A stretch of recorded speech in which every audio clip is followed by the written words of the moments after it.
પણ ઉમેદવાર કે જીત્યા પછી એ રીતનું કરે ગામમાં અને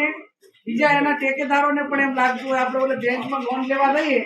તો બેંકમાં લોન લેવાની હોય હીરોય ના ભરે ને તો પેલા ઓલા જામીન છે ને એને ડિફોલ્ટ કરે ભાઈ કે તમે એના જામીન થયા હતા એ ભાઈએ લોન નહીં ભરી એટલે તમારે લોન નહીં મળે આવું ખરું ને હા તો આમાં એવું હોય પછી જે આપણે જેના કહેવાની ટિકિટ આપી હોય અને એ ના ઓલું કરે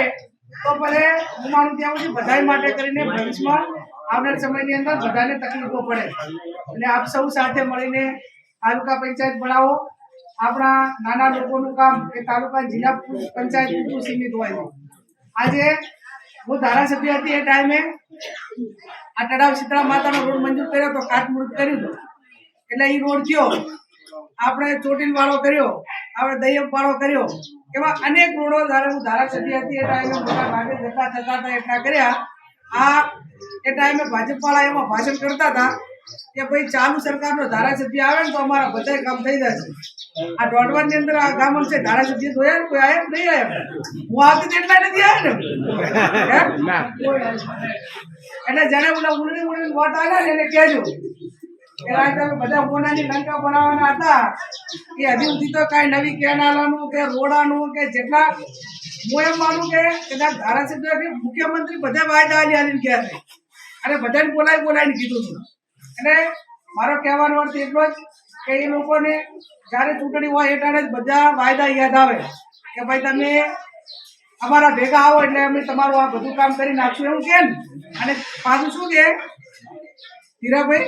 કે ભાઈ કોંગ્રેસની સરકાર નથી કેન્દ્રમાં અમારી સરકાર છે અને રાજ્યમાં અમારી સરકાર છે એટલે તમે અમારા ભેગા આવી જાઓ એટલે બધું કામ થશે તો તરીવર્ગી એમની સરકાર લે તો તરીવર્ગી કામો બધા કર્યા હોત તો બાકી ના હોત અને બીજું તમે તરીવર્ગી સત્તા ઉપર તો 30 વર્ષથી તોય તમારે આજે કોંગ્રેસ વાળાને ગોતવા પડે છે તો ઢાંકણીનું પાણી તેમને લેવું પડે ને આજે કોંગ્રેસના ઉમેદવારોને ગોતે કોંગ્રેસના કાર્યકરોને ગોતે એમને ભાજપમાં ભેળવવાનું કરે તો તમે તરીવર્ગી શું કર્યું કેન્દ્રમાં છો અહીંયા છો સહકારી માળખું તમારા કન છે વહીવટી તંત્ર તમારા કન છે બધું જ તમારી જોડે છે છતાં તમે કોંગ્રેસ વાળા પાછળ શું પડી ગયા અને આજે તમે જુઓ કે રાજ્યમાં હોય કે કેન્દ્રમાં હોય કે ગમે અહીંયા તમારે અહીંથી ભાજપમાં ગયેલો માણસ હોય ને કોંગ્રેસનો એને ચૂંટણી એમને લડાવવો પડે એમની તો કોઈ આબરૂ જ નથી એમ અહીંથી ગયા પછી